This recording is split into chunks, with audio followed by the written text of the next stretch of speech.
2 hari 2 malam yang dimulai dari Karawang berakhir di hotel ini, Double Tree Hotel SeaTac Airport. Jaraknya hanya sekitar 3 km dari bandara. Hotel yang sangat luas, sesuai dengan namanya barangkali. Hotel ini memiliki layout seperti pohon yang beranting-ranting. Kamar yang saya dapat berlokasi cukup jauh dari lobi hotel, sehingga cukup effort untuk sampai ke kamar ini sambil menggeret koper. Tapi terbayarkan dengan view danau di luar kamar.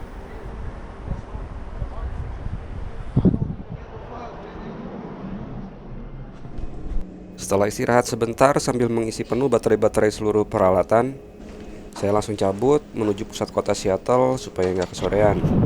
Untuk ke pusat kota, dari hotel saya mesti balik lagi ke arah airport, lokasi stasiun LRT terdekat, 20 menitan jalan kaki. Sebenarnya ada shuttle bus gratis dari hotel ke airport seperti tadi waktu menuju hotel dari airport, tapi malas nunggunya. Jadwal shuttle-nya 30 menit sekali. Lagian nanti mesti jalan lagi dari halte shuttle bus ke stasiun LRT. Mending jalan sekalian biar satset. Harga tiket MRT adalah $3,5 untuk single trip dan $6 untuk pulang pergi. Tiket pulang pergi ini juga berlaku termasuk untuk day pass. Saya beli yang $6 sekalian. Jaringan LRT Seattle nggak terlalu banyak, cuma 2 line aja. Dan line utamanya ya line ini, untuk menghubungkan bandara ke pusat kota dengan durasi perjalanan sekitar 1 jam dengan jarak antar kereta antara 8 sampai 11 menitan.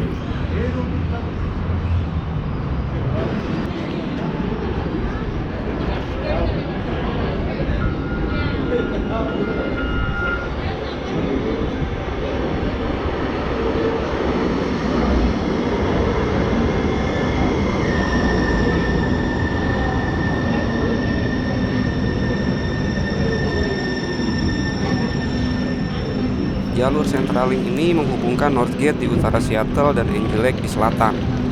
Selain melalui area bandara, jalur ini melalui pusat kota Seattle, termasuk stasiun-stasiun penting seperti University of Washington, Capitol Hill, Westlake, dan International District Chinatown. Jalur ini juga melalui berbagai lingkungan, dari daerah perumahan hingga pusat bisnis, universitas, stadion baseball, dan juga stadion American Football tim kebanggaan kota Seattle, Seattle Seahawks, dengan jalur layang dan juga bawah tanah. Total perjalanan dari ujung ke ujung adalah 40 km.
Now entering stadium.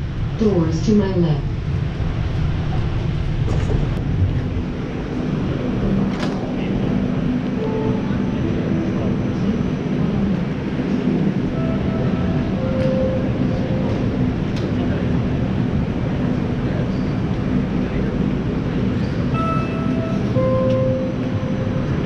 Stasiun pemberhentian yang saya tuju adalah stasiun Westlake, yang lokasinya berada di bawah tanah, tepat di bawah kawasan gedung-gedung tertinggi kota Seattle.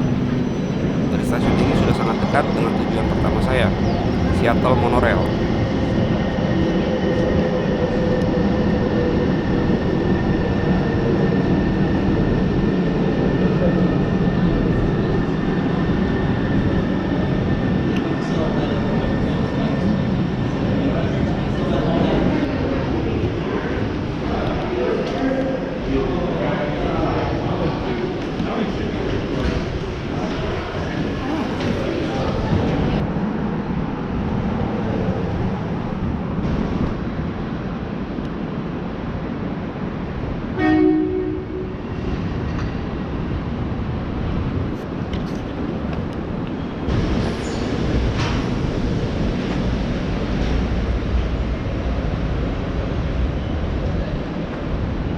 Untuk nyari stasiun monorail sih harusnya gampang ya, tinggal ngikutin relnya aja.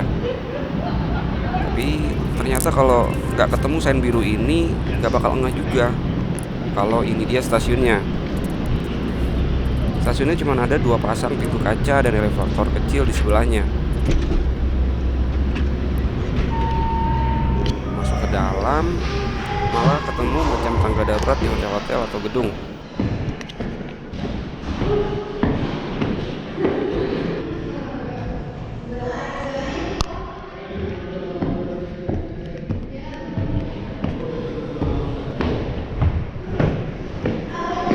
Petunjuk tanda panah mengarahkan lokasi stasiun ternyata berada di lantai 3. Area stasiun ternyata luas sekali dan terdapat akses masuk juga dari shopping mall di sebelah.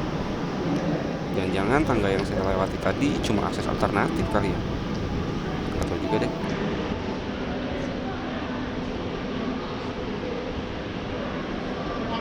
Right? Yep. Two seniors? Oh, we're not seniors?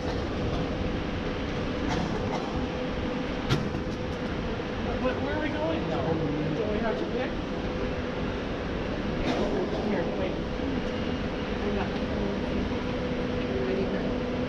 Is that a tab? No, okay. No. Insert. Sí, ¿verdad? Son 3 y 3. Ay, pero mi mamá era muy grande. Harga tiket untuk dewasa $3,5 dan $7 untuk tiket pulang pergi. Pembelian hanya bisa melalui vending mesin tiket seperti ini dan tidak menerima uang cash. Lalu apa istimewanya monorail ini? Tahu nggak guys? Monorail di Seattle sudah ada dari tahun 1962. Tahun segitu negara kita masih di pemerintahan Orde Lama. Mereka udah punya monorail meskipun cuma untuk menempuh jarak 1,4 km.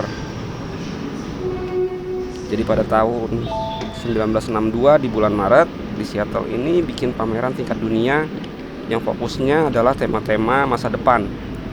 Nah, monorail ini untuk mendukung tema itu. Tahun segitu ngelihat kereta melayang di atas pastinya futuristis banget. Dan dibangun juga Space Needle di pemberhentian selanjutnya monorail ini. Lokasi tujuan saya selanjutnya. Seattle Monorail menggunakan rel beton tunggal setinggi 6 meter di atas permukaan tanah. Kecepatan tertingginya adalah 72 km per jam. Terdapat 2 rangkaian kereta monorail masing-masing dengan kapasitas 450 penumpang. Sistem ini dibangun oleh perusahaan teknologi asal Jerman. Pada tahun 1994, Seattle Monorail ditetapkan sebagai landmark bersejarah kota Seattle. Waktu tunggu antar kereta pada jam sibuk adalah 10 menit, sedangkan lama perjalanan hanya sekitar 2 menitan. The train is arrived. Please step back to allow passengers to exit before boarding the train.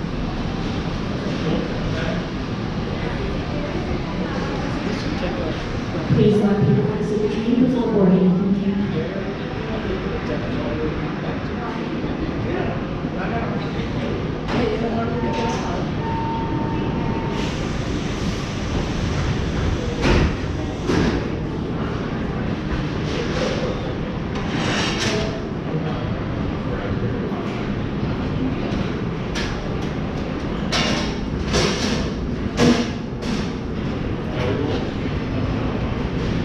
Bagian luar monorail memang nampak futuristik dengan bagian ujung-ujung depan dan belakang yang melengkung. Tapi begitu boarding, justru terlihat mencolok interior yang sangat klasik. Kursi-kursi penumpang berwarna merah dengan sandaran tegak lurus, macam kereta ekonomi di Indonesia.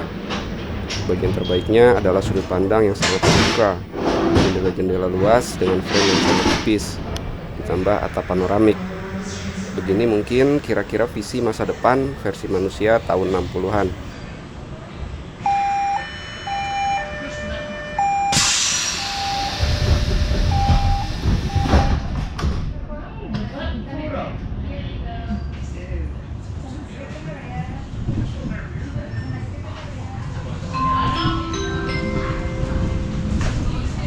Welcome to Seattle Center Monorail. Please take a seat or hold on to the handrail. Thank you for your cooperation and enjoy the ride.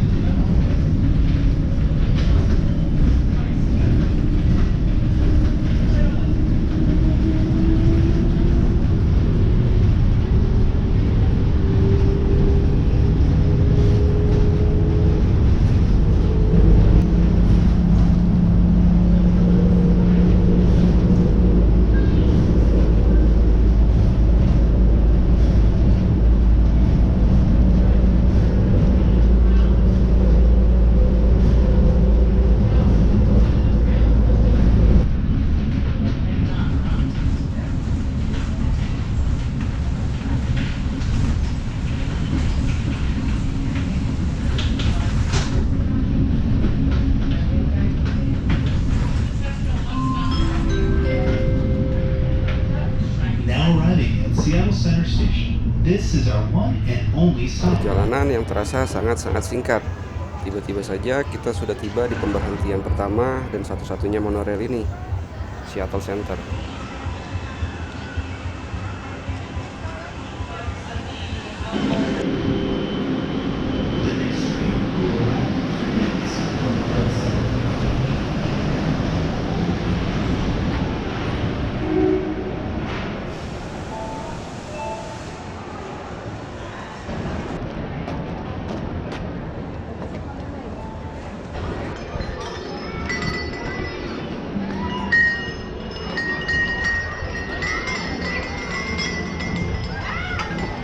Area Seattle Center ini adalah lokasi dari World Fair tahun 1962.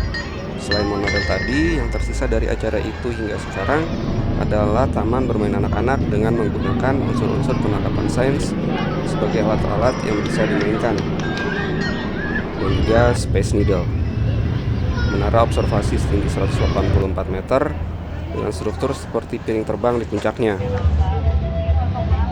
Space Needle dirancang untuk mencerminkan optimisme era luar angkasa di masa itu.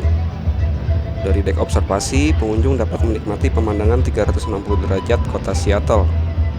Dan jika langit cerah, juga bisa terlihat pegunungan-pegunungan yang mengitari wilayah ini.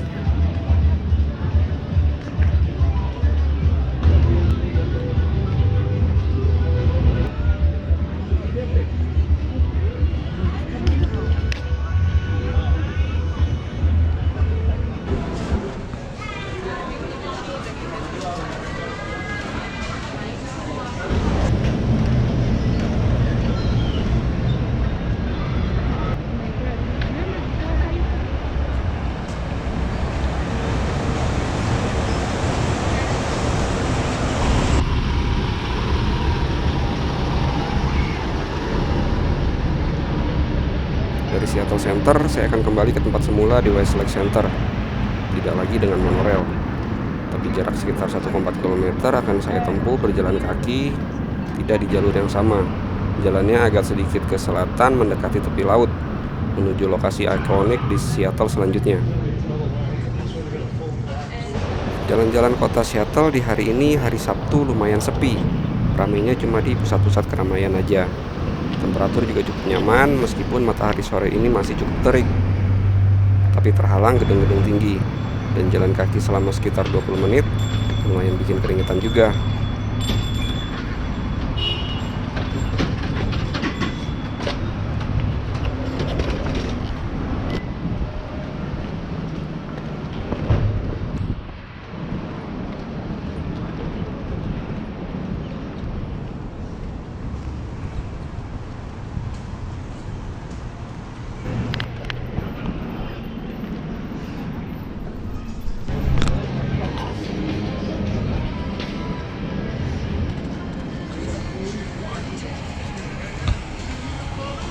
Semakin dekat ke pinggir laut, akhirnya saya tiba di Pike Street. Tepatnya adalah Pike Place Market, pasar rakyat utama di kota Seattle, salah satu pasar rakyat tertua dan paling terkenal di Amerika Serikat. Berdiri sejak tahun 1907, pasar ini merupakan tempat transaksi bagi petani, nelayan, dan pengrajin lokal langsung ke publik. Pasar ini dengan neon sign-nya yang khas menjadi salah satu destinasi paling populer di Seattle, yang saat ini menjadi daya tarik untuk para wisatawan datang ke Pike Place Market. Ini adalah lokasi dari gerai pertama Starbucks di dunia. Begini nih antriannya. Kalau kopinya sih harusnya sama aja, cuma sensasinya aja beda kali. Di gerai ini masih dipertahankan tampilan klasik dan nuansa vintage. Logonya pun masih menggunakan logo asli Starbucks, putri duyung yang ekornya ada 2.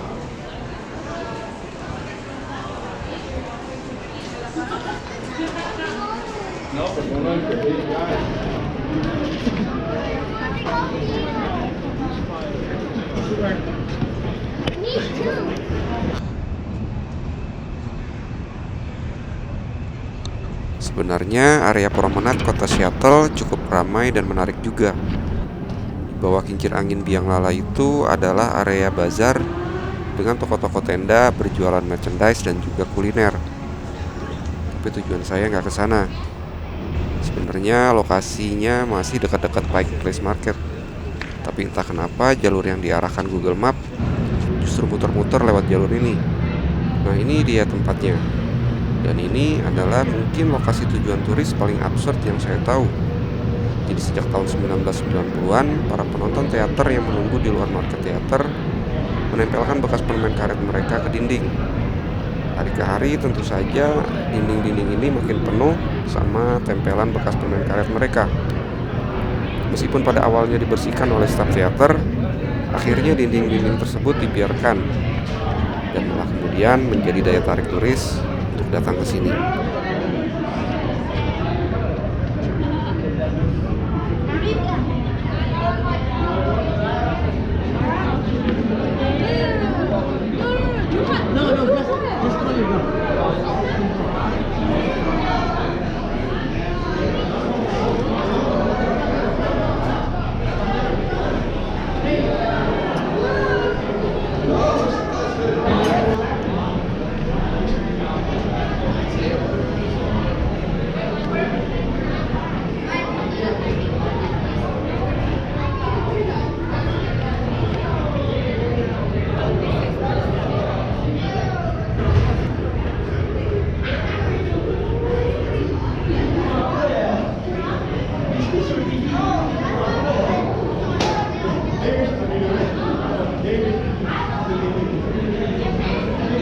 Lokasi dinding permen karet atau gum wall ini ada di Pos LA.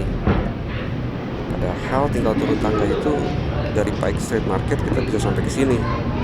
Emang nih Google Street kadang-kadang. Ngomongin teater, jadi kepengen juga kapan-kapan nonton teater ala-ala Broadway gitu. Kalau lihat di Google Maps sih banyak juga lokasi teater di Seattle dengan berbagai macam tipe pertunjukan. Untuk para penggemar Jet Li dan juga Kurt Cobain-nya Nirvana, kalau lagi ke Seattle bisa juga untuk ziarah ke makam mereka karena lokasinya ada di kota ini. Dan akhirnya hari saya di Seattle saya tutup dengan nyetar bak. Tapi ya nggak di Pike Street lah ya, males ngantrinya. Lanjut beli makan dan balik ke hotel.